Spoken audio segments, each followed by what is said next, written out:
Good morning, good morning, good morning. It is Wednesday, May the 13th, and it is an A day. Today we have an SBDM meeting. That SBDM meeting is open to the public. That Zoom link can be found on our website if you want to sit in and watch me talk about the instructional process and different items and articles that we are implementing during NTI here at Douglas when we discuss our end of the year and our school. So please feel free to join us at the SBDM meeting today at 4 o'clock.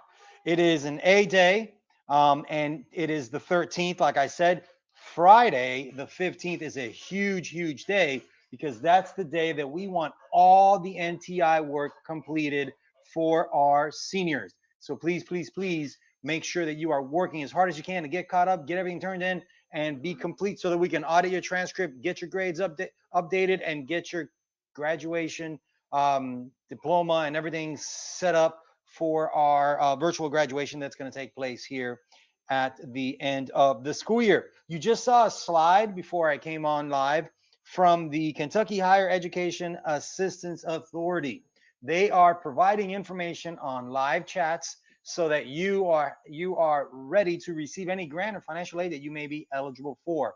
So please, please, please do a good job and stay in touch, stay engaged with our processes and systems so that we can provide the best support that we can for you. I got an email, and this is great news. It speaks to my heart. My wife is a nurse. She works at the Marquis Cancer Center with cancer patients. So this email was very, very dear to me when I found that we raised for the Leukemia and Lymphoma Society of Kentucky and Indiana. We raised $345. And basically, that's just a student that wanted to do something, Key Club, and wanted to become really a civil servant for a cause and did something special, guys. And there's nothing keeping you from doing something similar to that. You find what your passion is, you find what's important to you, and figure out a way in which your voice, your autonomy can resonate and echo and impact positively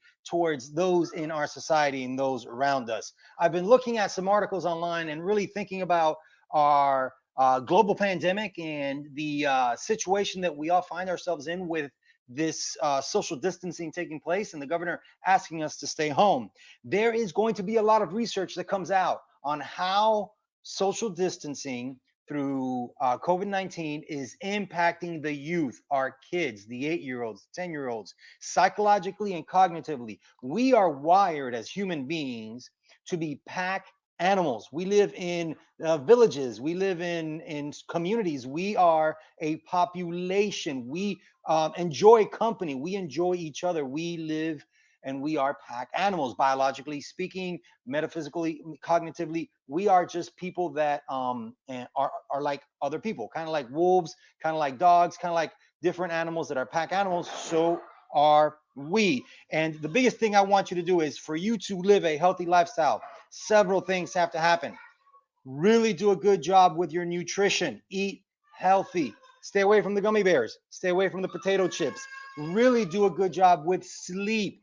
Set the alarm clock. Make sure that you are sleeping and going to sleep at a good time, waking up at a good time, keeping your routine as normal as possible, and control stress. Hashtag beat C19. Control stress by meditating, by working out, by doing things and staying active and trying to keep things as normal as possible for you and those around you, your family, your siblings, um, and the people you care about. I'm Lester Diaz, your principal, and it is an honor and a privilege to serve you in this capacity.